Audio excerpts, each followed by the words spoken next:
어제 법정 TV 토론회 첫 번째 법정 TV 토론회가 열렸습니다. 어제 정말 언론들의 이 평가를 보니까 뭐 혈전이다 이런 평가가 줄을 이뤘는데 정말 난타전이 벌어졌습니다. 윤석열 후보와 이재명 후보, 이재명 후보와 윤석열 후보의 치열한 설전 먼저 장면 만나보시고 이어가 보도록 하겠습니다. 아까 뭐 민주주의와 뭐 경제 발전 얘기를 하셨는데 경기지사 그 법카 공금 횡령에 대해서는 그 뭐 말씀을 안 하시네요. 여기에 대해서 제대로 조사하고 본인이 엄정하게 책임지는 것이 민주주의고 이렇게 해서 사람들의 그 일할 의욕을 북돋아 주는 것이 경제 발전의 기본 아니겠습니까? 그 말씀하셔서 제가 아까 이거 준비해 왔는데 제가 안 보여드리려다가 이거 한번 꼭 보여드려야 되겠어요. 윤석열은 원래 죄가 많은 사람이야. 내가 가진 카드면 윤석열은 죽어. 이거 들어보셨죠? 녹취록에 있는 거. 김만배의 녹취록입니다. 검찰 녹취록. 그 사람들은 뭐 우리 이재명 후보하고 훨씬 가까운 측근이고 제가 듣기로는 그 녹취록 끝부분을 가면 이재명 게이트란 말을 김만배가 한다고 그러는데 이재명 게이트라고 있다고요. 그 녹취록 중에 내세요. 지금 허위 사실이면 후보 사퇴하시겠습니까? 자, 일단 저렇게 상당히 감정까지 격앙될 정도로 설전이 벌어졌는데 지금 김만배 녹취록 일부를 지금 그 녹취록 문장을 패널로 준비해서 이재명 후보가 제시를 했고 거기에 대해서 윤석열 후보가 정영학, 김만배 이렇게 거론된 녹취록에 거론된 사람들은 이재명 후보와 더 가까운 측근이다. 이렇게 얘기를 했더니 이재명 후보가 지금 허위 사실이라고 발끈했습니다. 먼저 지금 허위 사실로 주장하는 거예요. 이재명 후보 측은. 그런데 허위 사실이면 사퇴할 거냐? 더 나아가 한 발짝 더 나아가 공세를 했습니다. 박성배 변호사님, 혹시 법정 TV 토론입니다. 선관위 주관 법정 TV 토론회입니다. 허위 사실로 판명이 난다는 그 근거, 허위 사실인지 아닌지는 뭘로 제시를 하고 그리고 허위 사실일 경우 후보직을 사퇴를 해야 되는 건가요? 어떻습니까? 허위 사실인지 여부는 객관적인 정황에 배치되는가 뿐만 아니라 후보자가 발언을 할 당시 일정한 고의를 가지고 발언을 하였는가, 사전에 준비된 발언인가가 중요한 기준이 됩니다. 만약 토론회에서 허위사실 유포를 한 경우 그 자체로 후보자에서 사퇴해야 할 필요는 없습니다. 다만 이 행위는 공직선거법상 허위사실 공표죄에 해당하는데 이 공직선거법상 허위사실 공표죄로 100만 원 이상의 벌금형을 확정 판결받게 되면 당선이 당연 무효가 됩니다. 네. 이 후보의 주장은 당선 무효에 해당할 수 있는 발언이 될 수 있음을 경고하는 의미로 받아들일 수 있을 것 같습니다. 지금 저 설전을 보면 우리 김현주 대변인 나오신 김에 여쭤봐야겠어요. 이재명 후보는 김만배 씨, 정영학 씨가 이재명 후보와 더 가까운 측근이라고 하니까 허위 사실이라고 했어요. 이거 지금 상당히 수위가 높은 위험할 수 있는 발언인데 지금 허위 사실은 아닌 건가요? 국민의힘 입장은 뭡니까? 더 정확히는 그 녹취록의 뒷부분에 가면 이재명 게이트라는 말이 나온다라는 사실관계에 대한 것이죠. 아하. 그런데 분명히 나옵니다. 네. 그렇기 때문에 일단 허위 사실은 아니고요. 어떻게 보면은 이 대장동 게이트에 관련해서는 어제 경제관계 토론 분야였기 때문에 당연히 부동산 문제에 있어서 이재명 후보와 뗄래야 뗄 수 없는 관계이기 때문에 당연히 나올 것으로 기대는 했었습니다만 이재명 후보께서 직접 정성스레 팻말을 작성해가지고 나오셔가지고 본인도 이것을 꺼낼까 말까 이야기를 했다고 하시면서도 꺼내신 걸 봐가지고는 네. 왜 이걸 미리 꺼내셨을까 하는 좀 아쉬움은 남습니다만 네. 어쨌거나 후보 사퇴하라고 하신 것은 좀 마음의 소리가 언뜻 나온 게 아닌가. 아하. 상당히 그 평상시에 그렇게 생각하고 계셨는데 그런 이야기가 나오니까 거기다가 후보 사퇴 하시겠습니까라는 이야기가 나오지 않았나라고 생각됩니다. 지금 이재명 게이트라는 말은 분명히 그 녹취록에서 등장을 합니다. 정영학 회계사와 네. 김만배 씨의 2020년 10월 26일 녹취록 분에서 나오는데 이것이 지난 17일 월간 조선 3월호에서 이미 공개가 됐었는데 아하. 취재원 보호 차원에서 그 이름들을 공개하지 않고 있다가 캡처본을 실제로 공개를 한 거죠. 왜냐하면 이 후보께서 직접 좀 믿지 않는 의혹을 제기하셨기 때문에 네. 실제로 이재명 게이트 때문에라는 말이 나온다는 점을 명확히 하기 위해서 증거로 이렇게 캡처본이 공개가 됐고 그렇기 때문에 허위 사실이 아닌 것으로 밝혀졌습니다. 어제 토론회 당시에 보신 것처럼 이재명 후보는 이재명 게이트란 표현에 대해서 허위 사실이다. 이거 허위 사실일 경우 후보 사퇴하겠느냐 이렇게 공세를 했고 그 토론이 끝난 뒤에 해당 매체가 지금 김현주 대변인 말씀처럼 그 녹취록의 캡처본을 공개를 한 거예요. 이런 녹취가 분명히 있다는 걸 이재명 게이트란 단어가 등장한다는 겁니다. 이에 대해서 민주당의 입장은 뭘까요? 이경 대변인님. 언론에서 월간조선이죠. 이 부분에 대해서 캡처한 화면이 있는데 캡처한 화면에서 분명히 빠진 부분이 있습니다. 이재명 게이트는 나옵니다. 2020년 10월 26일입니다. 근데 그 전에 위에 정영학과 김만배가 김만배 씨가 정영학 씨와 그 두 사람이 어떤 얘기를 하냐면 스트레스 안 받고 그냥 하지 뭐. 그런데 이재명 게이트 때문에 이렇게 얘기합니다. 그러니까 이것을 앞뒤 맥락을 본다면 이재명 게이트가 이들한테는 한마디로 좋게 작용했던 것은 아닙니다. 왜 그러냐? 바로 3일 전에 23일 날 이재명 게이트라고 언급됐던 어떤 부분이 있었는데 이게 뭐냐? 이재명 후보가 선거 중에 대장동 개발에서 5,503억 원을 내가 환수시켰다. 공익 환수를 했다. 그래서 성남 시민들한테 돌려드렸다. 이렇게 말한 부분이 선거법 위반이냐라는 부분이 있었습니다. 그렇지만 이것이 선거법 위반이 아니다. 무죄를 받았던 부분입니다. 그러니까 이들이 봤을 때는 이재명 후보가 5,503억 원을 환수한 것이 맞다. 근데 이들한테는 이 부분이 이렇게 좀 부정적으로 작용한 것이다. 근데 이재명 게이트 때문에 라고 얘기를 합니다. 그러면서 본인들이 마치 스트레스를 받는 듯한 느낌으로 지금 얘기가 주고받았던 좀 말씀을 드리겠습니다. 그런데요, 이 언급을 이들의 두 사람의 주고받은 말들을 언급을 자꾸 팩트처럼 하시는데 그럼 저도 팩트를 좀 말씀드리겠습니다. 이들이 했던 얘기 중에는 윤석열 후보 내가 가진 카드면 죽어. 윤석열은 무슨 영장 가져오면 죽어. 윤석열은 원래 나쁜 사람이야. 이런 식으로 윤석열은 나하고 싸우는 사람이야. 이런 것도 있습니다. 이 부분에 대해서는 이거를 상대 후보를 비판하는 것뿐만 아니고 이 부분에 좀 언급을 해야 된다. 그럼 이들이 이재명에 대해서는 어떻게 언급을 하는가? 이재명은 합법적인 권한으로 나를 괴롭힌 사람이야. 우리 사업을 괴롭힌 사람이야. 또 12년 동안 트라이를 했지만 씨알도 안 먹히는 사람이다. 이런 얘기도 했습니다. 네. 마지막으로 이재명이 우리가 돈 주고받은 거 알면 큰일 난다. 이런 식으로 얘기하면서 비밀로 해야 돼. 이것들도 언급이 되어 있습니다. 이런 부분에 대해서는 해명을 하셔야 된다고 생각합니다. 지금 보면은 양측에 모두 주장이 일리가 있다고 이제 각 선대위 측, 선대위본부 측은 얘기를 하겠죠. 그런데 분명한 건 이런 발언이 나오니까 해명하라. 이런 발언이 등장하니까 이에 대해서 뭔가 있지 않느냐.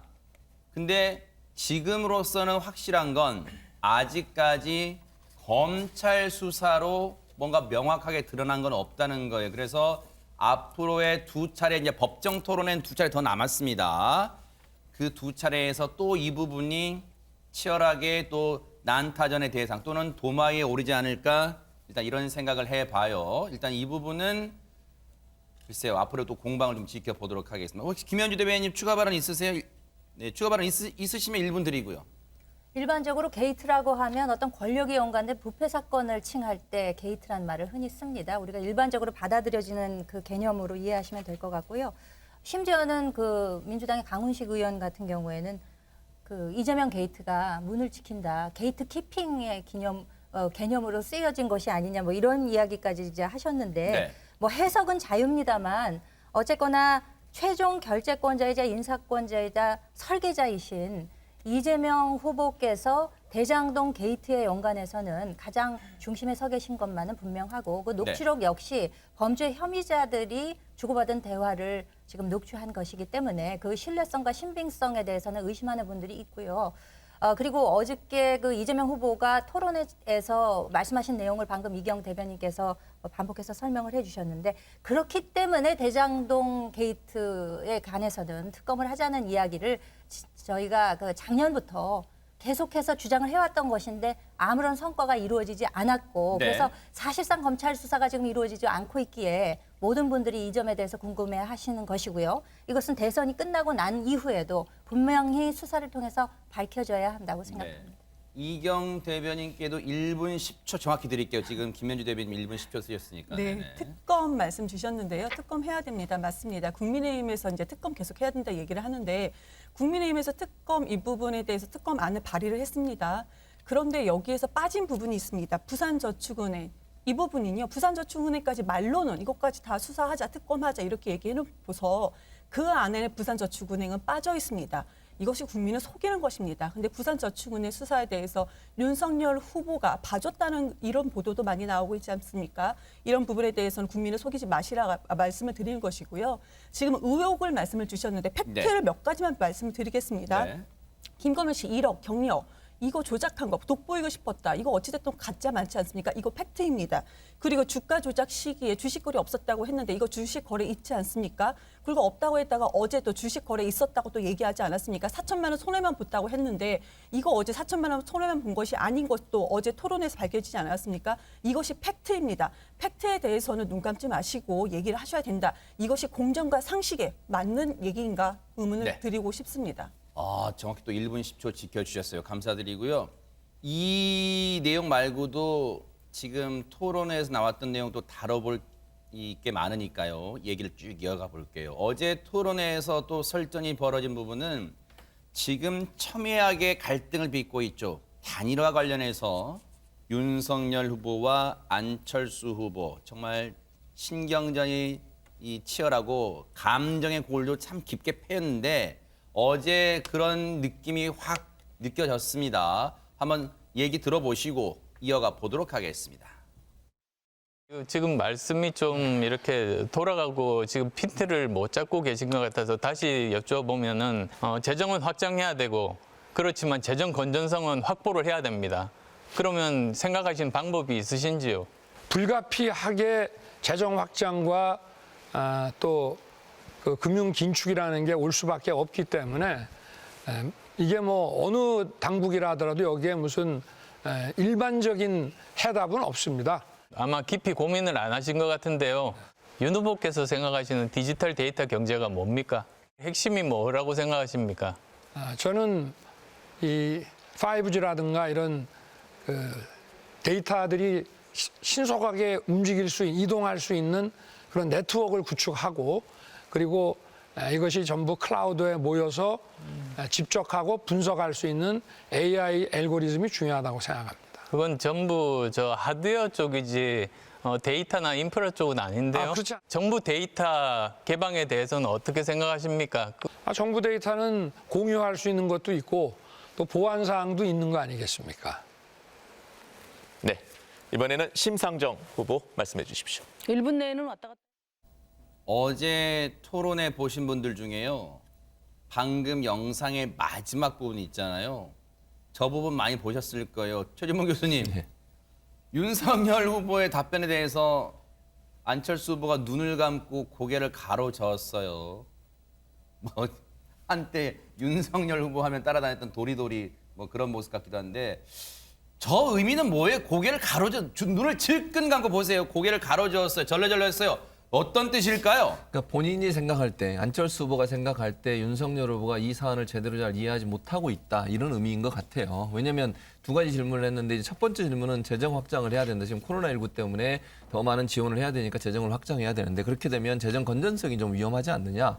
이 질문에 대해서 이제 답변을 하긴 하셨는데 명확하게 그 질문의 해법을 얘기하지는 않았어요. 뭐 두루뭉실하게 얘기를 했고 두 번째 이제 그 디지털 데이터 경제라는 부분을 윤석열 후보가 얘기를 하셨는데 이 부분에 대해서 질문을 했는데 거기에 이제 사실 이제 그 정부 데이터 개방 문제나 아니면 디지털 데이터 경제 문제는 소프트웨어적인 부분이거든요. 뭐냐면 정부가 갖고 있는 공적인 정보들을 어떤 부분들을 잘 활용해서 경제의 활성화에 도움이 될 수 있도록 제공할 거냐의 문제예요. 근데 이제 윤석열의 답변은 뭐라고 얘기했냐면 5G 속도 얘기를 하셨고 AI 알고리즘을 얘기하셨는데 이것도 물론 연관이 전혀 안 돼 있다고 볼 수는 없지만 하드웨어적인 부분이 좀 많거든요. 소프트웨어보다는. 그러니까 데이터를 어떻게 잘 활용할 거냐의 질문에 하드웨어적인 부분만 대답을 하다 보니 이제 안철수 후보 입장에서는 본인이 원하는 답을 하지 않았다. 그래서 이제 고개를 아마 저은 것 같다. 이렇게 볼 수 네. 있을 것 같습니다. 핀트를 못 잡았다. 우리 뭐 흔히 뭐 일상생활에 뭐 많이 쓰긴 합니다만 정확한 영어인지는 잘 모르겠어요. 핀트를 못 잡았다. 그런데 김현주 대변인님, 저렇게 조금은 윤석열 후보가 안철수 후보의 눈 질끈 감고 고개를 가로젓는 걸 봤는지는 모르겠습니다만 상당히 뭐 개인적으로는 좀 자존심에 상처도 났을 건데 그렇게 또 강하게 공세는 안 취했어요. 안철수 후보를 향해서. 혹시 이유가 있을까요, 배경이? 그래서 많은 분들이 짐작을 하시겠지만 그 소위 그 단일화와 연관돼서 이 단일화라고 하는 것이 어떤 1 더하기 1이 산술적 합이 2가 되는 것이 아니고 기존에 우리가 알아왔던 단일화라고 하는 것은 어느 정도의 화학적 결합을 이루어서 뭐 담은 며칠이라도 만약에 이루어진다면 함께 손도 들고 그리고 유세도 하고 지지하는 이야기도 하고 해야 되는 것 아니겠습니까? 그런 차원에서 본다면은 서로 어느 정도 이렇게 기본적으로 지켜야 할 그 토론의 태도 같은 것들이 있는데 특히 이 부분에 관해서는 안철수 후보 같은 경우에는 본인이 그 전문 분야라고 할 수 있지 않습니까? 아하. 훨씬 많은 부분을 알고 계시겠죠, 당연히. 만약에 이것이 뭐 법률 관계나 법의 적용과 연관된 부분이었다면 윤석열 후보가 훨씬 많이 알고 계셨을 거고. 하지만 뭐 단일화를 염두에 두고 강하게 이야기를 하지 않았다, 대응하지 않았다라고 이야기하기에는 글쎄요, 안철수 후보가 그간에 보여오셨던 좀 푸근한 이미지와는 다소 걸맞지 않는 태도를 취하신 것이 아닌가라는 아쉬움은 좀 있고 네. 이것이 사실 이 토론회라고 하는 것이 지식자랑이 아닌 이상 보시는 분들은 그 후보가 하는 이야기에도 귀를 이렇게 쫑긋 세우고 듣지만 전체적인 태도나 뭐 맥락 같은 것도 보실 텐데 과연 그렇게 눈을 감고 절레절레 머리를 흔드는 모습을 보고 유권자 여러분들은 어떻게 이미지를 상정하고 파악을 하셨을지 그 점에 대해서는 조금 의문이 남습니다. 네. 자, 그런가 하면요. 이 어제 이제 네 후보가 이제 토론에 또 이 참석을 했잖아요. 토론 때마다 언론들한테는 비교적 후한 평가를 받는 후보가 있습니다. 바로 심상정 후보, 뭐 돋보인다는 평가를 줄곧 받기도 하잖아요. 어제는 이런 또 날선 검을 휘둘렀습니다. 한번 들어보시고 이어가 보도록 하겠습니다. 우리 이재명 후보께서 유능한 경제 대통령을 표방하시는데 이렇게 성장만 외치는 MB 아바타 경제 가지고 미래를 열 수 있나 이런 질문을 드립니다. 우리 심상정 후보께서 제가 가지고 있는 계획이나 정책에 대해서 좀 자세히 안 보신 것 같아서 매우 안타깝다는 생각 먼저 합니다. 요즘 유세에서 20억짜리 집에 산다고 갑부 아니다, 세금으로 다 뺏어간다 이렇게 말씀하셨어요. 30억 정도 되는 집에 살고 계신데 혹시 종부세 얼마 내셨는지 기억하시나요? 글쎄 지난번에 말씀을 하셔서 한번 알아보니까 한 뭐 몇백만 원 내는 것 같은데요. 종부세 제가 지금 까먹었습니다. 92만 원 내셨어요. 92만 원 내는, 아니, 다 합쳐갖고. 30억 집에 종부세 92만 원이 폭탄입니까? 92만 원 내시고 지금 뭐 집 무너졌어요? 폭탄 맞아서? 그 재산세까지 다 합쳐서 봐도 한 400만 원밖에 안 돼요. 종부세를 폐지한다는 얘기가 아닙니다. 빚내서 집을 가지고 있는 경우도 그거를 일률적으로 세금 내는 거는 좀 합리적으로 바꿔야 된다. 네, 이런 집부자들 말씀. 네. 이른바 양강 후보로 꼽히는 이재명, 윤석열 후보를 향해서 거침없이 질문 공세를 퍼부었던 심상정 후보인데 자, 이렇게 치열했던 토론이 끝나고 보세요. 저렇게 두 후보를 향해 또 겨냥했어요. 치열한 토론이 끝나고 이제 후보들이 뭐 이제 다 각 당의 반응이 있었을 거 아니에요. 뭐 토론 때만 늘 그렇습니다만 우리 후보가 제일 잘했다 뭐 그랬을 텐데요. 안진영 기자님. 네, 어제 이 토론이 본 게임이었다면요. 오늘 각 당의 반응들은 연장전이나 다름없었습니다. 네, 민주당은 윤석열 후보 횡설수설 질문지만 읽었다라고 얘기를 했고요. 네. 이거에 대해서 국민의힘은 이재명 막무가내식 비방만 했다고 했습니다. 그리고 국민의당과 정의당은 거대 양당에 대해서 똑같이 비판의 날을 세웠는데 네. 국민의당의 키워드는 무지였습니다. 이재명 후보가 경제에 대한 무지를 티나지 않게 분식한 듯 감춘 반면 윤석열 후보는 무지의 날 것을 적나라하게 드러냈다라면서 양쪽 다 결국은 무지했다라고 꼬집었고요. 네. 정의당 같은 경우는 국민들의 먹고 사는 문제를 다루는 경제 분야 토론이었는데 양당 후보가 대장동과 법인카드로 네거티브 공방으로 흐른 것은 유감이다라고 얘기했습니다. 네. 이게 상대 당에 대한 반응이었고 그러면은 자당 후보에 대한 어떤 반응을 보였는지 살펴보면은요. 네. 이번에는 속도가 키워드였습니다. 김기현 원내대표는요. 윤 후보가 토론 잘 못할 거다, 버벅거릴 거다 이렇게 사람들이 걱정 많이 했는데 토론할수록 내실이 든든하다. 매우 빠른 속도로 토론하는 방법이나 콘텐츠를 채우는 등 학습 효과가 빠르다고 느꼈는데 결국 윤석열 후보가 정치 신인이긴 하지만 후보의 자격을 빠르게 갖춰나가고 있다는 걸 강조를 했습니다. 이번에는 민주당 쪽 반응을 보면은요. 윤 후보가 이재명 지지자를 늘려주는 속도를 따라가기 어렵다. 이 윤 후보의 토론 실력 때문에 이 후보의 지지자가 오히려 만들어지고 있다라는 또 날선 반응을 내놨습니다. 네. 그리고 이 후보에 대해서는요. 경제를 믿고 맡길 수 있겠다는 판단이 들었던 토론이라고 자평했습니다.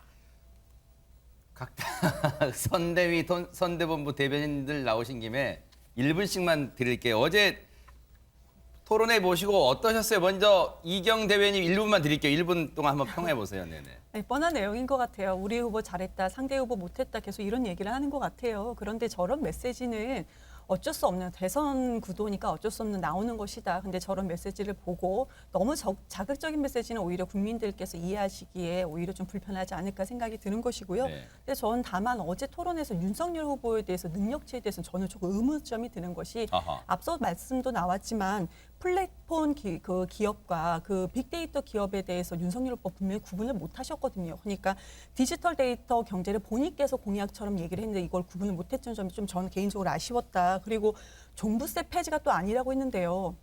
과거에 종부세 폐지를 얘기를 한 바가 있습니다. 그런데 이 부분에 대해서 아니라고 하는 거, 여가부 개편을 또 여가부 폐지라고 이렇게 말바꾸기가 있지 않았습니까? 이런 부분에서 좀 아쉽다. 그런데 지금 심상정 후보도 30억짜리 집이 지금 연 92만 원 이게 말이 되냐? 이것이 현실입니다. 그런데 청년들 35만 원, 40만 원 이렇게 월세 내고 살고 있거든요. 이런 네. 부분에 대해서도 윤석열 후보가 좀 돌아봐 주셨으면 네. 하는 바람도 말씀 함께 드리겠습니다.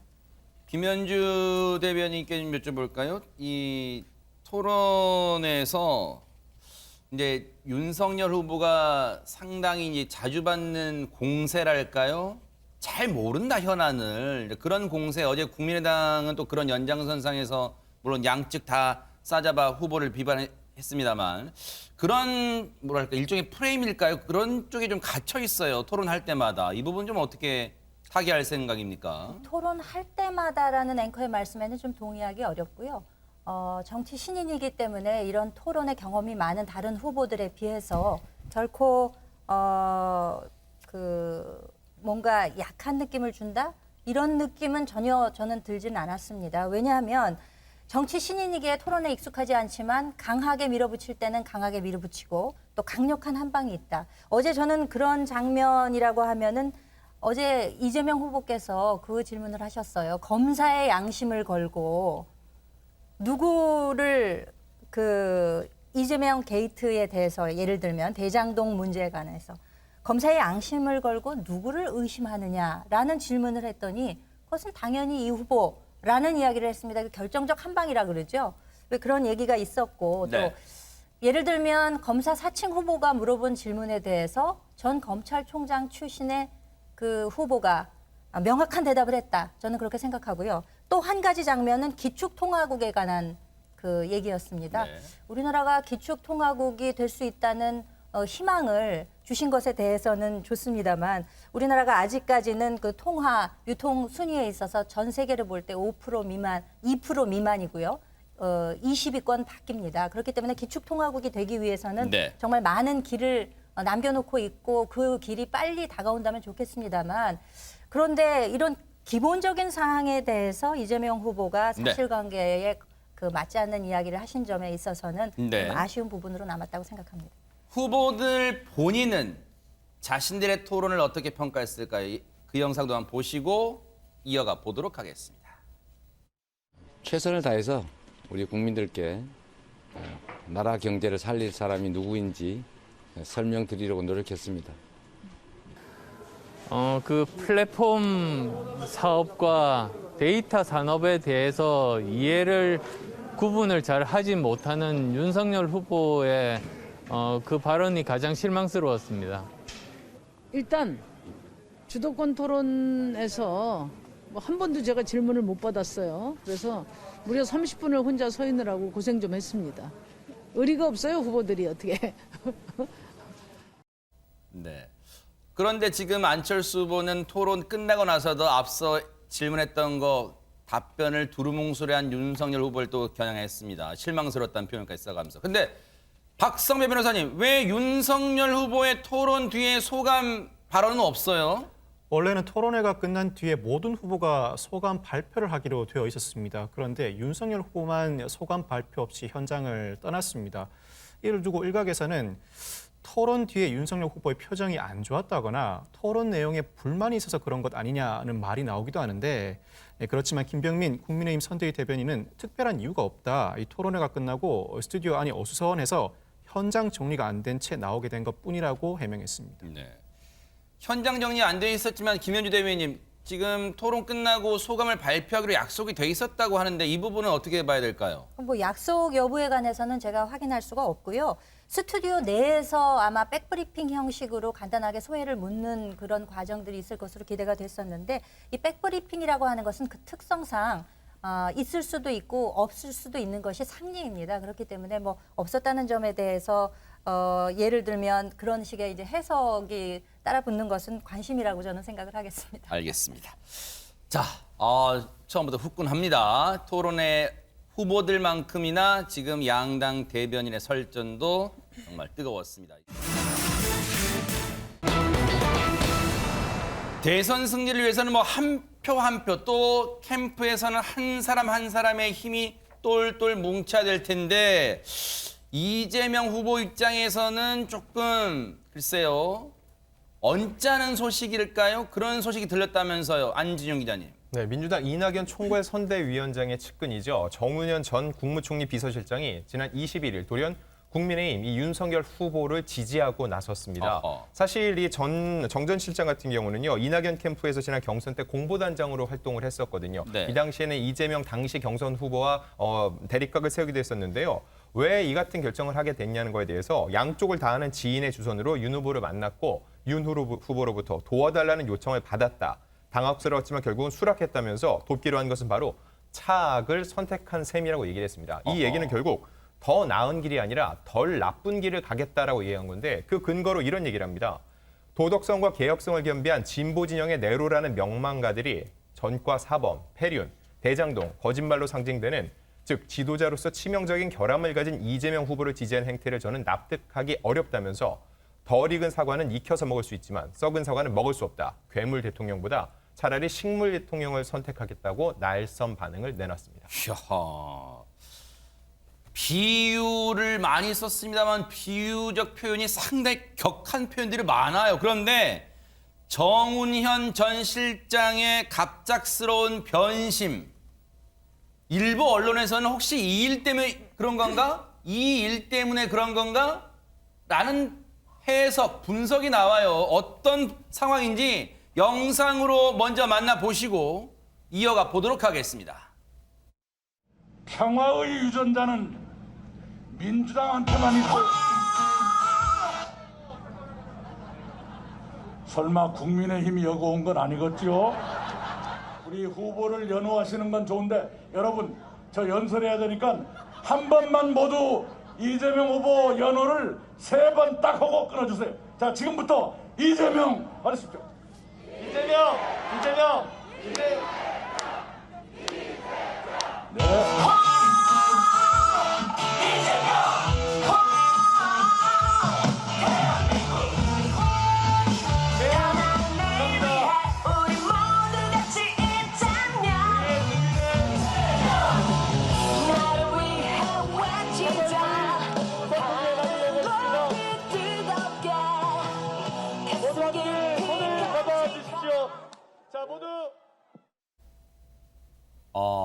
연설을 하는 중간에 로고송이 2차례 흘러나왔고 이재명 후보 올라왔고 연설이 중단됐어요. 박성배 변호사님, 저 화면상의 이낙연 전 대표 표정을 봐도 머쓱한 더하기 불쾌함도 좀 느껴집니다. 물론 마스크 써서 위에만 좀 느껴 보입니다만.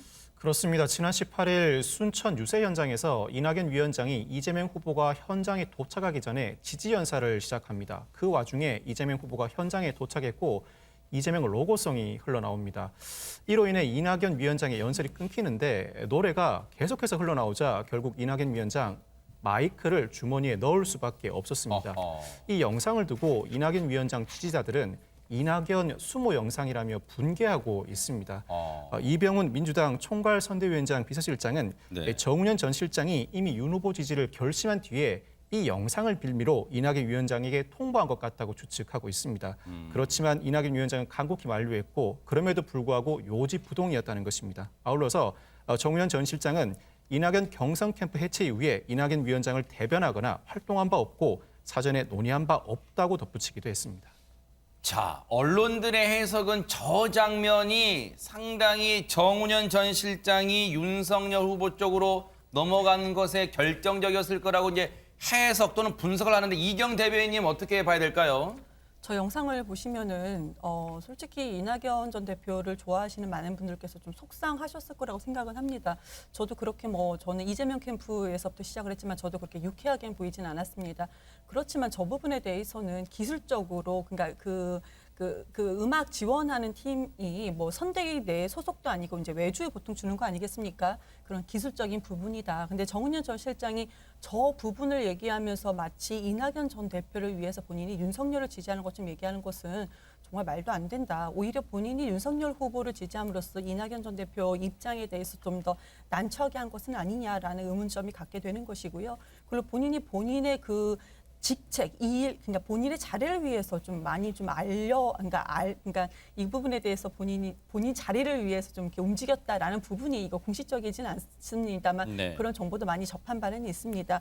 그런데 저는 그 결정적으로 지금 정운현 전 비서실장이 윤석열 후보를 지지하는 이유에 대해서도 이런 얘기를 했어요. 괴물 대통령보다는 식물 대통령이 낫다. 근데 저는 그러니까 이재명 후보를 그 정 실장이 싫어했던 것은 개인적으로 감정이 아주 안 좋다라는 것은 알고 있었습니다. 그러니까 괴물이라고 표현할 수는 있을 것 같아요. 그런데 본인이 지지한다면서 식물 대통령이라는 표현은 본인이 지지한 후보임에도 불구하고 윤석열 후보가 아무래도 능력이 좀 부족한다는 점을 인정한 것은 아닌가. 아까 조금 전에 이제 우리 대변인께서도 정치 초년생이라고 했는데요. 지금 우리나라 전 세계적으로 위기고 우리나라도 이 위기를 우리는 기회, 더 발전할 수 있는 기회로 지금 삼아야 되는 그런 상황에 놓여 있습니다. 그런데 이런 상황에서 정치 초년생, 식물 대통령한테 우리의 미래를 맡길 수는 없다고 말씀을 드리겠습니다. 민주당 내 다른 인사들 분위기도 당연히 달갑지 않겠죠. 여러 가지 반응들 나왔어요. 후배들한테 부끄러운 줄 알라. 정청래 의원은 또 잘 가라. 멀리 안 나간답니다. 배웅 안 한답니다. 많이 배고프셨나 보다 이런 얘기하고요. 우희정 교수는 침묵이라면 자연스럽지만 윤석열이라는 것은 의외다 아쉽다. 최진봉 교수님. 예. 글쎄요. 이거 이재명 후보 측에는 악재입니까? 아니면 별 영향 미미합니까? 어떻게 해석해야 될까요? 이제 악재냐 아니냐 물어보면 영향이 전혀 없다고 볼 수는 없지만 크진 않을 거라고 봐요. 1차적으로 저는 아까 그 방송 실수는 정말 잘못됐어요. 그렇게 하면 안 된다고 저는 봅니다. 하시는 분이 누군지 모르겠지만 정중하게 저는 이낙연 전 대표는 사과해야 돼요. 그리고 선대위도 사과해야 한다고 저는 봅니다. 그쪽에서 같이 일했던 분들은. 왜냐하면 이낙연 전 대표 입장에서 얼마나 불쾌하겠어요. 저런 총괄 모습이. 선대위원장이에요. 그러니까요. 그건 잘못됐어요. 아무리 후보가 왔더라도 네. 좀 기다렸다 올라가도 되고 아니면 음악을 안 틀어도 되잖아요. 음악만 틀었으면 문제가 없을 텐데 저런 행동을 한 것은 저건 정말 잘못됐다. 분명히 말씀을 드리고요. 그러나 이제 정운현 지금 전 실장 같은 경우에 이제 기본적으로 이재명 후보에 대해 조금 부정적인 생각을 많이 갖고 계셨던 것 같아요. 그리고 이제 최근에 그 이낙연 전 대표를 지지했던 분들이 지금 3만 명 정도가 이재명 후보를 지지하는 쪽으로 돌아온 그런 선언도 있었습니다. 네. 실제로 보면 이제 보훈단체들인데요. 보훈개혁연대, 고엽제혁신위원회, 월남전 참전하신 분들. 그래서 이제 제가 볼 때는 어쨌든 국민의힘과 민주당의 대결로 비춰지는 부분이 있어서 뭐 마음에 안 들더라도 어쨌든 민주당의 정권을 재창출해야 된다는 마음에는 어느 정도 동의하시는 것 같아요. 그래서 네. 정운현 전 실장이 이제 윤석열 후보를 지지하는 부분에 대해서 뭐 그분의 개인적인 선택이니까 네. 뭐 가시는 건 그렇지만 그것 때문에 뭐 결집이나 아니면 민주당에 있는 분들이 많은 부분 돌아서서 그러면 국민의힘을 지지할 거냐 저는 그렇게 보지는 않습니다. 그래서 이 부분은 어쨌든 이렇게 비춰지는 것 자체가 이재명 후보한테 부정적인 건 분명하지만 네. 큰 틀에서 선거 대선의 큰 어떤 그 흐름 자체를 바꿀 정도의 영향력을 갖고 있지는 않다 그렇게 봅니다.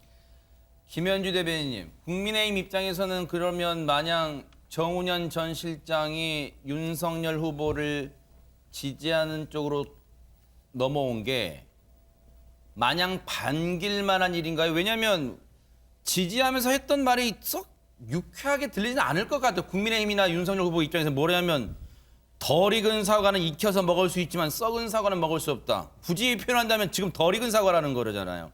그리고 괴물 대통령보다 차라리 식물 대통령이라는 거잖아요. 이거 유쾌합니까 이게 진짜?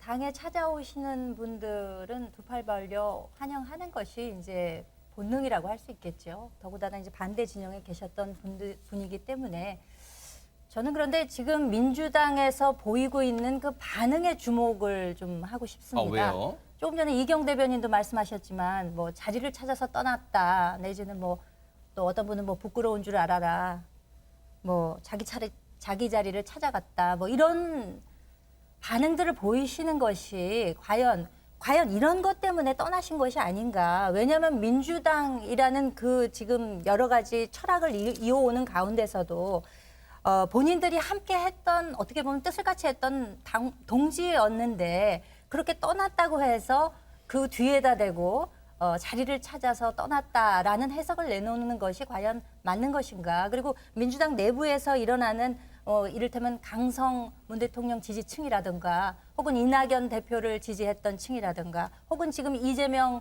후보를 지지하는 층이라든가 여기에서 비롯되는 일종의 자중질환에서 이런 결과가 나온 것이 아닌가. 저는 좀 그렇게 해석도 할 수 있을 것 같고요. 네. 그렇기 때문에 이념이나 어떤 지역을 넘어서서 큰 통합의 정치를 한번 해보자는 것이 지금 윤석열 후보의 주장입니다. 그렇기 때문에 영남에 가서도 호남이 잘 돼, 영남도 잘 된다라는 통합의 메시지를 냈던 것이고요. 그렇게 해서 너무 이렇게 척지지 말고 이렇게 다른 진영으로 갔다고 해서 좀 배척하기보다는 또 그 나름의 사정이 있지 않았을까라고 따뜻한 시선으로 바라봐 주시는 것이 오히려 이 뒷일을 해석하는 것에 더 도움이 되지 않을까 저는 그런 생각을 해봅니다. 네. 이경 대변인 준비하시는 것 같아요. 1분 드릴게요. 한번 말씀해 좋은 주시죠. 말씀해 주신 것 같아요. 맞습니다. 근데 저도 이제 어떻게 보면은 당내 이제 후배 입장에서 선배를 바라보면서 너무나도 좀 속상한 마음이 있었습니다. 그리고 이제 자리 찾아 떠났다라는 마음이 그 부분에 대해서는 솔직하게 저도 이제 들은 바가 있어서 말씀드렸는데 정운현 전 실장에게 저한테는 선배죠. 선배 입장에서는 좀 속상할 수도 있겠다 말씀을 드리겠습니다. 근데 좀 다만 윤석열 후보를 지지했던 청년들이 지금 다시 윤석열 후보 지지 철회를 하고 청년들입니다. 청년 한두 명이 아닙니다. 다시 이재명 후보를 지지하게 되는 그런 상황도 있었습니다. 그런데요, 이런 상황이 지금 많이 벌어지는데 그러면 국민의힘에서는 그런 청년들을 얼마나 또 보살폈는지, 그런 청년들에게 어떻게 손을 내밀었는지 제가 얼마 전까지 확인한 바에 의하면 전혀 그런 바가 없었거든요. 그런 부분에서도 이제 네. 좀 돌아봤으면 좋겠다라는 말씀도 드리겠습니다. 네. 자, 이런 가운데 이낙연 민주당 총괄선대위원장이요 윤석열 후보를 향한 비판에 나섰는데 그 발언이요 상당히 수위가 높은 것 같아요. 한번 들어보시고 이어가 보도록 하겠습니다.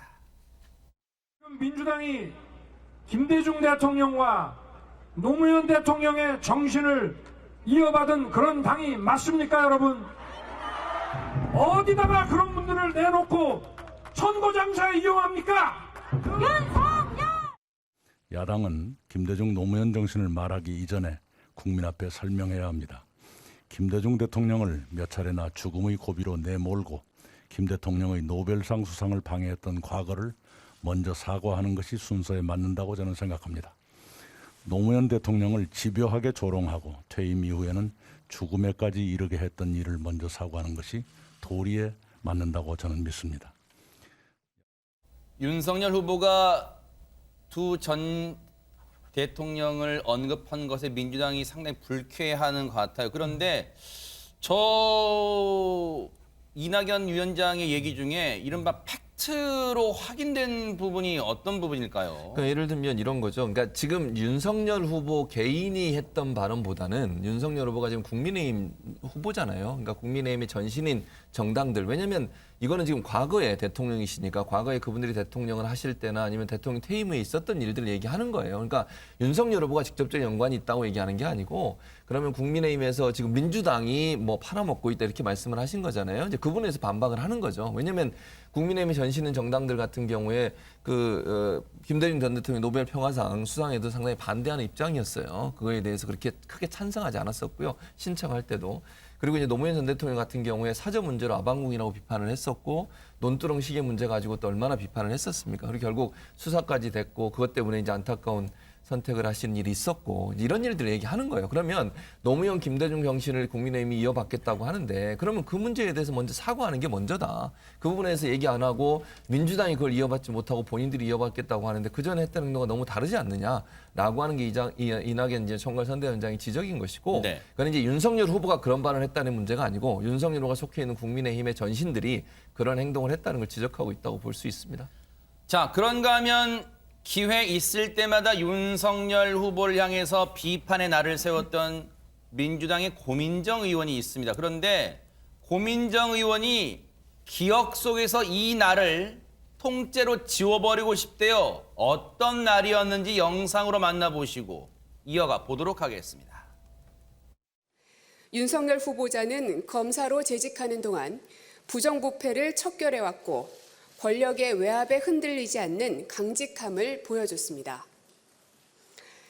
특히 서울중앙지검장으로서 탁월한 지도력과 개혁 의지로 국정농단과 적폐청산 수사를 성공적으로 이끌어 검찰 내부뿐만 아니라 국민들의 두터운 신망을 받아왔습니다. 윤석열 후보자가 아직도 우리 사회에 남아있는 각종 비리와 부정부패를 뿌리 뽑음과 동시에 시대적 사명인 검찰 개혁과 조직 쇄신 과제도 훌륭하게 완수할 것이라고 기대합니다. 왜 전날 청와대 대변인 때 브리핑했던 전날을 기억에서 통째로 지우고 싶다는 걸까요, 이경 대변인님? 검찰총장 면접, 최종 면접에 4명의 후보가 있었다고 합니다. 그런데 윤석열 후보가 왜 되었는가, 총장이. 그때 검찰개혁에 대해서 가장 강하게 얘기했기 때문에 검찰총장이 되었다고 합니다. 그런데요, 지금 전 검찰총장들과 청와대에서 나오는 얘기에 따르면은 윤석열 후보가 임명장을 받은, 그러니까 총장 임명장을 받은 그날 저녁부터 태도가 완전히 달라졌다고 합니다. 이런 부분에 대해서 우리는 알고 있기 때문에 아마 고민정 의원이 저런 얘기를 한 것 같고요. 네. 그리고 지금 윤석열 후보가 노무현 전 대통령, 김대중 전 대통령과 지금 현 정부의 이제 갈라치기를 자꾸 하려고 하는 것 같은데요. 지금 문재인 대통령은 노무현 전 대통령이 이제 서거로 인해서 국민들께서 촛불을 들어서 대통령이 되신 분입니다. 갈라치기를 아무리 하려고 해도 갈라치기가 될 수가 없다는 점을 말씀드리고요. 네. 그리고 지금 좀 안타까운 것이 이명박 전 대통령 그리고 박근혜 전 대통령에 대해서 언급을 못하고 있습니다.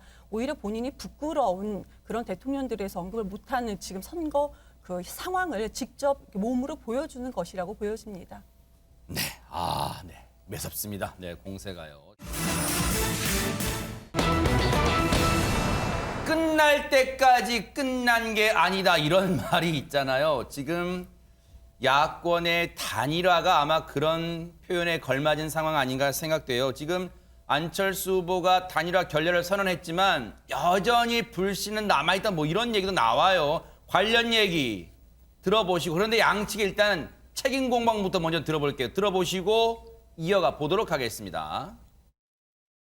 안철수 후보님 쪽에서도 굉장히 훌륭하시고 또 권위가 있으신 원로 한 분하고 이렇게 해서 의견이 오고 간 게 맞고 또 여러 가지 충분히 협의를 했고 그리고 그의 초안들까지 서로 주고받았었거든요. 간단한 그러한 부분들까지 다 보고가 됐을 거예요. 그리고 이 라인이 저의 라인만 있는 게 아니라 여러 채널들이 있었던 거로 아는데 단일화와 관련해서 물밑에서 진행됐던 거는 말씀드렸다시피 국힘 관계자발 논의가 있었다라는 모종의 그런 가짜 뉴스가 있었을 뿐이지 물밑대화 없었습니까? 진행된 사항은 없습니다.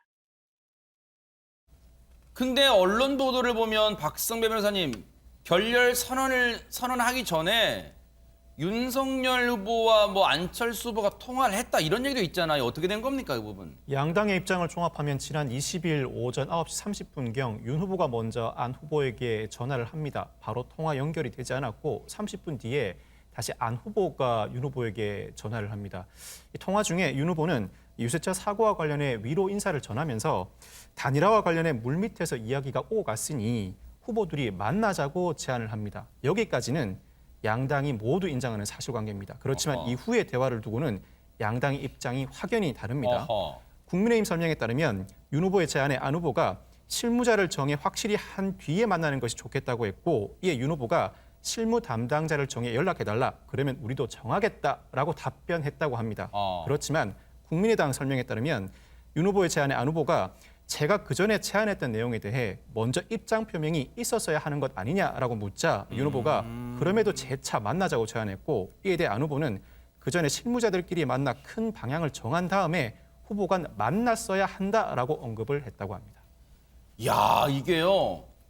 물론 사람이 기억하고 싶은 것만 기억하는 뭐 본능은 있겠습니다만 최재봉 교수님. 예. 진짜로 양측의 해석이 다르네요, 지금. 그러니까요. 그러니까 서로 입장이 다르고 해석이 다르니까 이게 문제는 이렇게 되면 이게 협상이 어려워지잖아요. 그러니까 아마 윤 후보 측에서는 담판을 하자 이런 의미인 것 같아요. 그러니까 네. 두 후보가 만나서 얘기하자면 담판을 하자는 거 아니겠어요? 네. 근데 이제 안철수 후보 입장에서는 실무자가 만나자 이 말은 담판이 아니라 본인이 제안한 내용에 대해서 협의를 해보자는 거거든요. 그러니까 관점이 완전히 다른 거예요, 지금. 네. 그러니까 본인들이 물론 이제 서로 입장이 다르니까 어느 입장이 맞는지는 제가 모르겠습니다. 사실관계는 모르지만 이 입장만 보면 윤석열 후보 측은 담판, 그리고 안철수 후보 측은 이건 뭐 경선이든 뭐든 협의 이렇게 돼 있거든요. 근데 시간이 부족하니까 국민의힘에서는 담판 지자고 계속 주장을 하고 안철수 후보는 아니다 보니까 이게 충돌한다고 저는 보여져요. 네. 아마 입장 차가 결국 이런 서로 다른 이해 또 서로 다른 어떤 뭐랄까요 그 상황에 대한 인식을 불러온 게 아닌가. 네. 그래서 저는 이게 단일화가 어려워졌다고 봐요. 네. 그러니까 담판이냐 아니면 협의냐 하는 부분에 있어서 서로 의견이 달랐기 때문에 네. 본인들이 듣고 싶은 거, 본인들이 이해하고 싶은 것만 이해하는 이런 상황이 됐다고 보여집니다.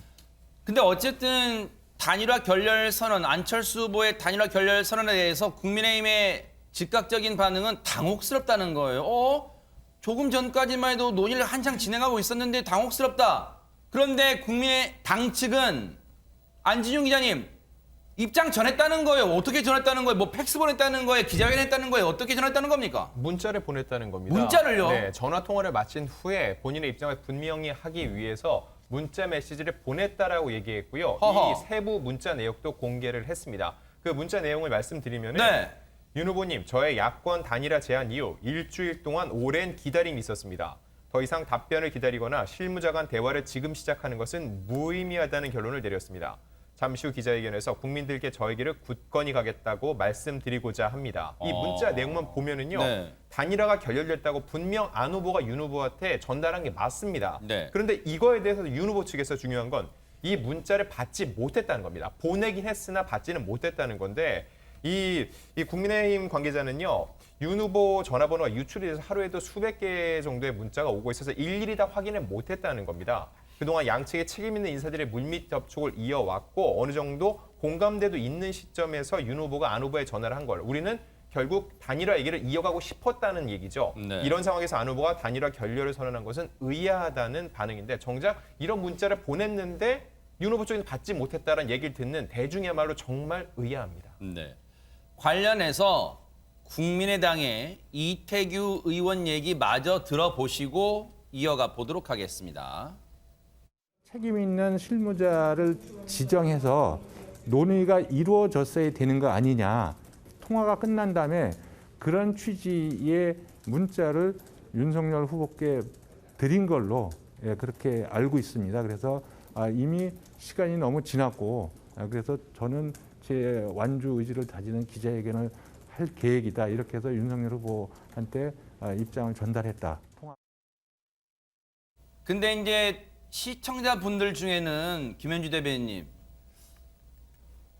중요한 메시지잖아요. 그러면 중요한 메시지면 문자로 보낼 게 아니라 정말 본인끼리 당사자끼리 통화를 하든 아니면 진짜 인편에 사람을 보내든 더 확실한 방법을 택했어야 하지 않았나 이런 생각도 하실 것 같아요. 네, 분명하죠. 지금 한번 상상을 해보십시오. 윤 후보의 그 번호가 유출이 됐기 때문에 하루에도 쏟아지는 문자가 뭐 몇백 건이라고 말씀해 주셨지만 아마 몇천 건에 이를 겁니다. 그런 상황에서 어떻게 그 문자를 일일이 다 확인해 볼 수가 없는 상황이었기 때문에 이미 두 후보께서 통화를 하셨다는 거 아닙니까? 한두 시간 전에. 그러면 그 당시에 실무진 이야기까지 하셨었으면 다시 통화를 하셔서 의견 교환을 직접 하시는 게 옳지 않았나라는 상당한 아쉬움이 남고요. 사실 이 단일화 관련해 가지고는 양 당이 줄기차게 안 후보께서도 끝까지 완주하겠다는 입장을 계속 강조를 하셨었고 우리도 이준석 대표를 포함해서 자강론을 내세우면서 계속해서 단일화에 대해서는 소극적인 입장을 보여왔었는데 네. 사실상 안 후보께서 일방적으로 제안을 하셨잖아요. 여론조사에 의해서 사실재보궐에서의 그 규칙을 적용해서 하면 된다라고 이야기를 하시면서 근데 너무나 물리적으로 시간도 짧은 상황이어서 그것이 이루어지기 어려운 형편이라는 것은 누구나 다 아는 상황인데 게다가 또 유세차에서 그 사람이 사망하는 사고까지 있지 않았습니까?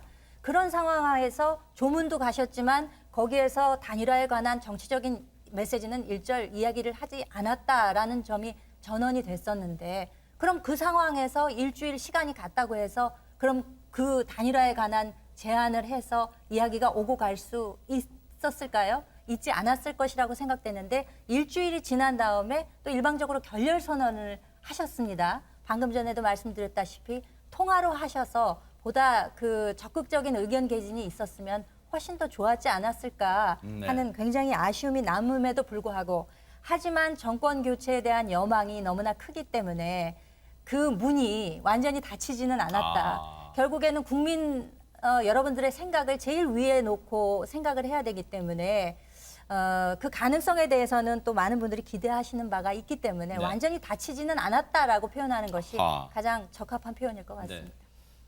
안철수 후보가 단일화 결렬을 선언한 다음에 찾아간 곳이 있다면서요, 박성배 변호사님. 안철수 후보가 어제 SNS에 처음부터 다시 시작하는 마음으로 대선 일정을 다시 시작한다면서 대선 완주 의사를 강조했습니다. 그러면서 그 전날 아침에 서울 남산에 있는 안중근 의사 기념관을 방문했다고 밝히기도 했습니다. 참고로 안 후보는 안중근 의사와 같은 수능 안씨입니다. 안 후보는 안중근 의사가 113년 전에 인류 보편의 가치와 행복을 추구하였고 과거와 싸운 게 아니라 미래를 위해 싸웠다고 설명했습니다. 현재 안 후보 자신의 마음가짐이 안중근 의사의 삶과 같음을 표현한 것으로 보입니다. 시점상으로 보면 SNS에 나중에 올렸을 뿐이지 단일화 결렬 선언하기 전에 찾아갔네요. 안중근 의사를 찾아가서 기념관 찾아가서 저렇게 결연한 의지를 다진 것 같다 이런 해석도 나옵니다. 단일화 버스가 정말 떠난 걸까요? 아니면 김현주 대변인 말처럼 아직 문이 닫히기 전인가요? 관련해서 오늘 안철수 후보 행보에 자연스레 시선이 모아졌겠죠? 영상 만나보시고 이어가 보도록 하겠습니다.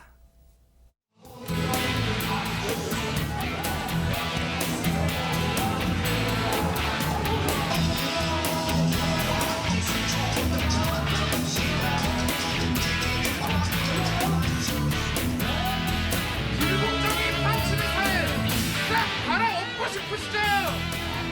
기호 4번 타자 홈런왕 안철수답게 시원하게 홈런 스윙 한번 날려주십시오.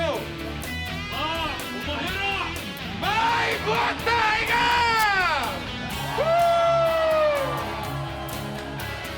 한번. 안지훈 기자님, 제가 웃으려고 웃는 게 아니라 아마 시청자분들도 그런 감을 느끼실 거예요.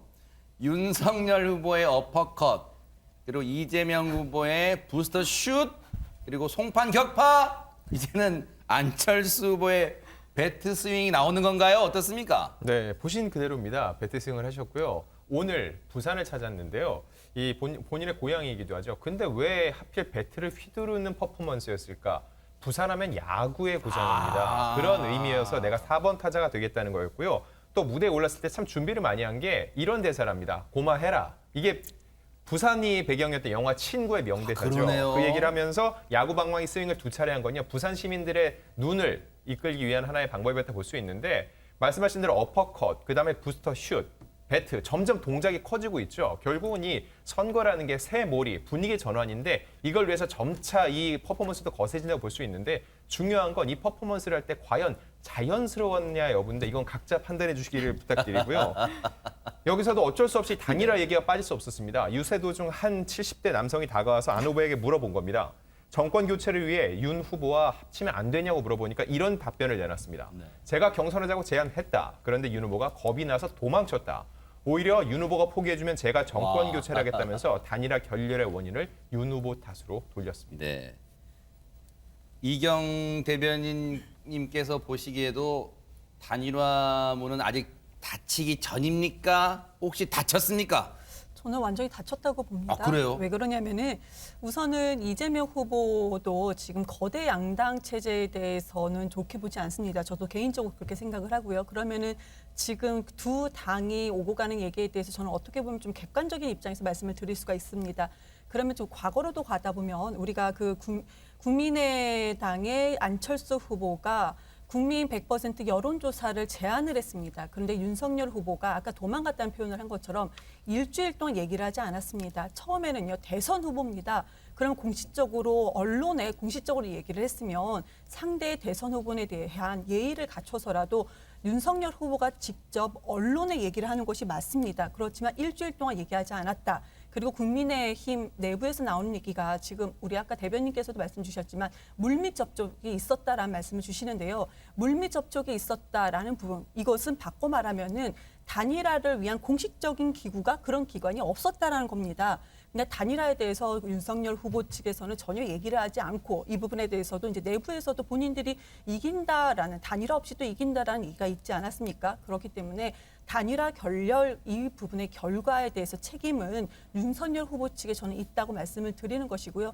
안철수 후보님이 토론회를 보면은 아주 비장한 각오로 어제 토론회를 좀 잘 지켜봤는데요. 그런데 이재명 후보가 이런 얘기를 했습니다. 통합정부론을 얘기했습니다. 그러니까 여당 야당 할 것 없이 정말 국민의 미래를 위해서라면 적재적소에 정말 전문가라면 우리가 다른 당이라도 네. 우리는 함께할 수 있다 얘기했기 때문에요. 네. 오히려 국민의당보다는 그러니까 오히려 국민의힘과 보다는 오히려 이재명 후보가 얘기가 더 되지 않을까 저는 개인적으로 말씀을 네. 드리겠습니다.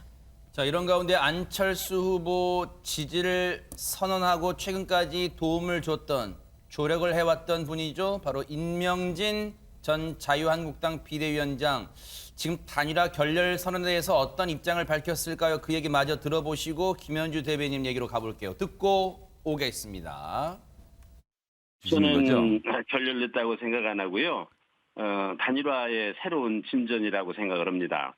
재강조를 한 거로 저는 봅니다. 이 후보가 제안했으면 후보가 대답을 해야지 왜 후보도 아닌 사람들이 왔다 갔다 하고 이런저런 얘기를 하느냐. 그 얘기 아닙니까? 윤석열 후보가 그 안철수 후보가 얘기하는 뭐 정치 몰입과 같은 그렇게 느끼는 거 있잖아요. 또 조롱이라고 느끼는 거, 무시하는 거라고 느끼는 거 이런 거 있잖아요. 예. 그런 거에 대해서 저는 사과해야 된다고 생각합니다. 정식으로. 예. 이제 이준석 대표의 그런 말은 윤석열 후보가 대신 당을 대표해서 사과해야 된다고 생각합니다. 네. 그거부터 시작하고 단일화 얘기를 해야 된다. 저는 그렇게 생각합니다. 김현주 대변인님, 임명진 전 위원장의 얘기는 여지는 있다. 다만 선결 조건이 있다. 이렇게 들립니다. 네, 이준석 대표의 사과를 요구하시는 건가요? 네, 그런 것 같아요 지금.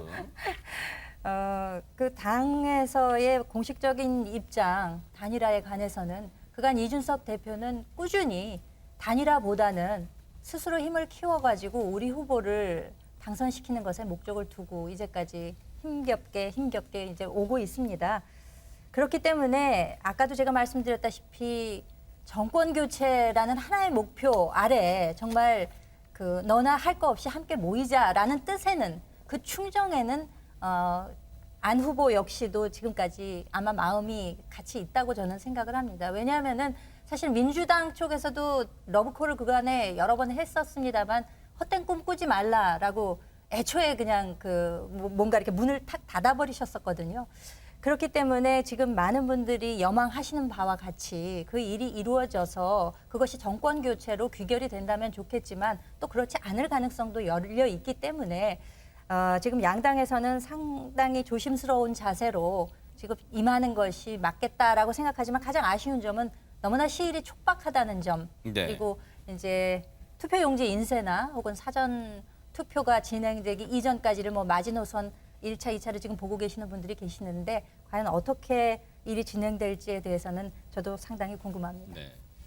근데 최진봉 교수님, 사실 단일화 결렬 선언 있었던 그 당일날 뭐 최근에 이제 도움을 주기로 선언했던 김동길 교수나 지금 임명진 전 위원장도 당시에는 아쉽다 그랬어요. 왜냐하면 안철수 후보가 때로는 통 큰 양보를 할 줄도 알아야 된다, 뭐 그런 말도 나왔단 말이에요. 근데 지금 어쨌든 단일화, 그런 의미에서 보니까 단일화의 문은 아직 닫힌 게 아니다, 이렇게 보는 것 같아요. 근데 저는 지금 이 상황에서는 단일화를 하려면 방법이 이제는 안철수 후보한테 주도권이 넘어갔다고 저는 생각해요. 이게 왜 그런 말씀을 드리는 거냐면 그 전까지는 윤석열 후보가 주도권을 쥐고 있었어요. 왜냐하면 지지율도 뭐 박빙에서 떨어지지도 않고 안철수 후보의 지지율은 도리어 하락하는 추세를 보였고 이러다 보니까 결국 뭐 안 하더라도 사실 별 문제가 없었던 거거든요.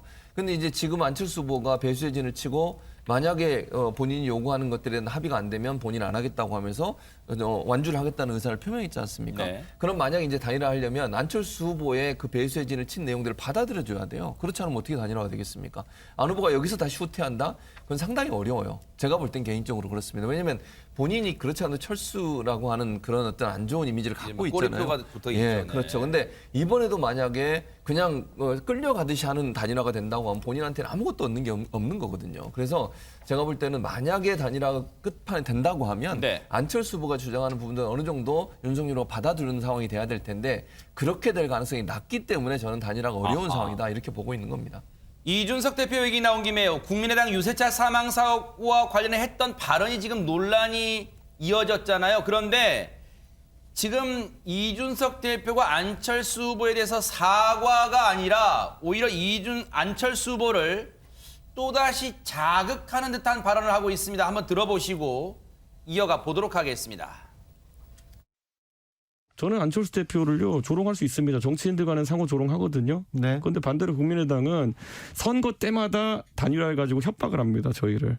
문재인 대통령이 안철수 대표와 함께했으면 대통령이 될 수 있었을 것 같아요. 혁신을 자꾸 하자 그래서 혁신이 뭐냐 물어보니까 말 안 해주고 나중에 혁신위원장 할 거냐니까 또 안 하고 결국엔 그때 이미 당 깰 마음을 먹었기 때문에 중간에 요식행위로 문재인 대통령에 대해서 뭔가 나쁜 이미지를 투영시키려 했던 의도겠죠. 지금도 마찬가지인 겁니다. 이번에도 보면은 우리 후보가 전화까지 했는데도 전화 안 했다고 거짓말했잖아요.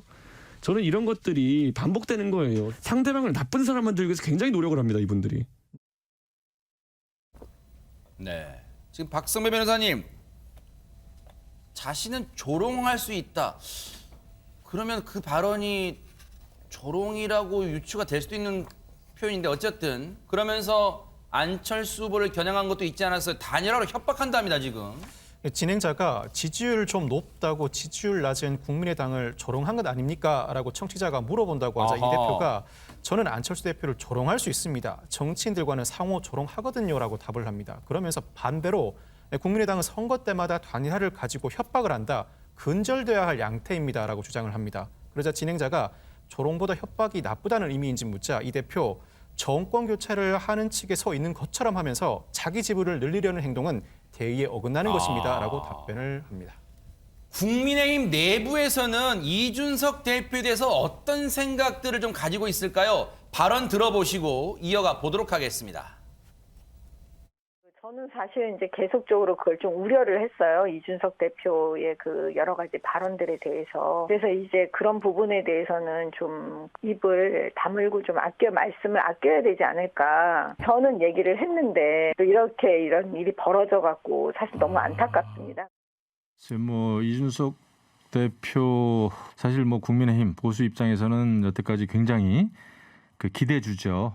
하지만 이런 그 정치적인 언급 발언할 때는 좀 과한 측면이 있어요. 이런 점은 좀 아쉽죠. 왜냐면 뭐 안철수 대표와의 여러 가지 뭐 감정 이런 게 없을 수는 없겠지만 그래도 어떤 그 근본적으로 인격이라 그럴까? 지금 이렇게 잘 해도 지금 아슬아슬한 상황에서 그 발언 언급들이 좀 과해요. 제가 볼 때도.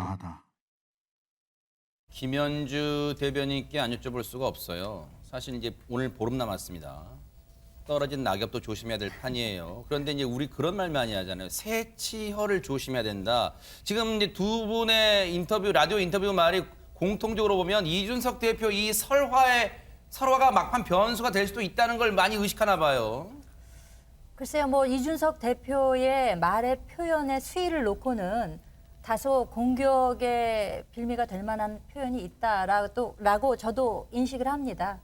하지만 많은 분들이 이준석 대표의 이야기를 예전부터 들어오지 않았습니까? 그 표현의 특성이 있거든요. 그렇기 때문에 정치인 이준석으로서 할 수 있는 말, 그리고 남들의 귀에 듣기 좋은 말, 이에 대한 구분이 상당히 미묘하게 차이가 난다라는 점을 좀 제가 어렵게 설명을 했나요? 그럼에도 불구하고 당대표 이준석에게 있어서 그런 일종의 결기라고 할까요? 다소 과하게 표현하는 이런 방식, 이런 것 빼면 또 이준석 대표라고 할 수가 없겠죠. 과연 이 결과를 놓고 단일화를 놓고 상당히 조심스럽게 이제 생각하시는 많은 분들의 우려를 분명히 알고 있습니다. 그렇기 때문에 하지만 당대표로서 겪어왔던 여러 가지 그간의 저간에 말할 수 없는 또 사정들도 있는 것이거든요. 네. 그간의 당대당 통합이라든가 뭐 여러 과정들을 그간의 정치를 해오면서 쌓아온 여러 가지 것들이 또 있기 때문에 이준석 대표 입장에서 또 생각해 보면 또 그에 또 합당한 또 이해가 안 되는 것은 아닙니다. 저는 네. 그렇게 생각합니다. 글쎄요, 이경 대변인 상대당의 대표입니다. 그런데 최근에 이제 뭐 최근이라기보다는 대선 전국에서 쭉 해왔던 발언들 보시면서 상대당의 대표입니다만 어떤 느낌을 좀 민주당이 가질까요? 이준석 대표에 대해서 당내에서도 비판이 있다라는 부분에 대해서 저는 오히려 좀 더 괜찮게 안심을 했습니다. 왜 그러냐면은 그렇게 얘기하면 안 되는 거거든요. 조롱하면 안 되는 겁니다. 그래서 당내에서도 그나마 그래도 이 부분에 대해서 옳게 보는 분들도 계시는구나. 이런 점에서 저는 지금 실은 발언하지 않고 가만히 있으려고 했는데요. 우리 대변인께서 말씀해 주시는 부분이 이런 조롱이란 부분이 이제 이준석 대표의 결기라고 얘기했습니다. 그런데요, 이준석 대표가 며칠 전에 어떤 얘기 했었습니까? 유세 차량에서 돌아가신 분들에 대해서도 거의 조롱조로 얘기했습니다. 그런데 사람이 목숨을 잃었습니다. 그런데 이런 부분에 대해서도 결기라고 표현을 하는 건가? 이런 부분에 대해서 상당히 실망을 안 할 수가 없고요. 그래서 국민의힘은 돌아가신 분에 대한 어떤 그런 그 조롱도 이것은 뭐 결기라고 표현할 정도의 그렇게 망가진 당인가? 이런 부분에 대해서 이제 상대 당이지만 상당히 마음이 아픕니다. 상대당에서 일어난 사고에 대해서는 분명히 이준석 대표도 SNS 메시지를 통해서 또 본인의 입을 통해서 분명히 그 위로의 말씀을 전한 바 있고요. 그 말의 본뜻에 대해서는 아마 지켜보시면은 어떤 내용인지 분명히 아실 거라고 생각합니다. 그러나 다소 그 표현에 과한 부분이 있다고 많은 분들이 지적하시는 점에 대해서는 본인도 알고 있을 거라고 생각합니다. 사람이 돌아가셨으면 안타까워하면 됩니다. 근데 그 안타까워만 하는 것이 아니고 모든 방송에 나가서 거의 조롱조로 얘기를 했는데요. 그런 부분에 대해서도 그냥 차라리 사과하시는 게 맞다라고 생각합니다. 네. 뜨겁습니다. 네. 예상은 했습니다만. 네. 뭐 단일화 마지노선이 뭐 남아있다는 얘기도 있어요. 뭐 투표용지 그리고 최종 투표 전까지 뭐 그런 얘기도 있습니다만 하지만 그건 다 언론들의 분석이에요. 중요한 건 후보들의 생각이 제일 중요할 것 같습니다. 어떻게 될지 보고요. 근데 선거 때, 대선 때 이런 일이 있으면 안 되는데 박성배 변호사님, 지금 전국 곳곳에 이제 선거 벽보가 있잖아요. 그거 잘 보존돼야 될 텐데 잘 보존되고 있을까요, 지금? 지난 19일 광주 서구 금호동에서 기호 2번 윤석열 후보가 빠진 선거 벽보가 게시됐습니다. 어허. 1번과 3번 사이에 공간이 없는 것으로 보아 누군가가 의도적으로 훼손한 것으로 보이지는 않습니다. 충남 부여에서는 기호 3번 심상정 후보가 빠진 선거 벽보가 게시됐습니다. 기호 2번 윤석열 후보의 포스터가 2장 연속 들어간 모양입니다. 아이고. 대구에서도 기호 4번 안철수 후보가 빠진 선거 벽보가 게시됐습니다. 기호 3번과 기호 5번이 연달아 붙어 있는데 이 선관위 측은 광주와 대구 선거 벽보에 대해 작업자들의 실수라고 해명하고 있습니다. 아니 근데 최재명 교수님 한 번은 뭐든지 한 번은 실수라고 보지만 저런 게 여러 번 있으면 이거는 믿음의 훼손이 돼요. 그렇죠. 신뢰에 네, 맞아요. 선관위 훼손 신뢰. 그런데 이 선관위에 관한 논란이 좀 끊이지 않는 대목이 또 하나 있다면서요. 네, 왜냐하면 현수막 때문에 지금 논란이 되고 그래요? 있는 건데요. 예, 이게 현수막 중앙선거관리위원회에서 최근에 이제 예를 들면 이런 겁니다. 청와대를 굿당으로 만들 수는 없습니다. 술과 주술에 빠진 대통령을 원하십니까? 신천지 배우설에게 나라를 맡길 수 없습니다. 이런 이제 어찌 보면 윤 후보를 좀 연상시키는 그런 현수막이지 않습니까? 그건 허용을 했어요.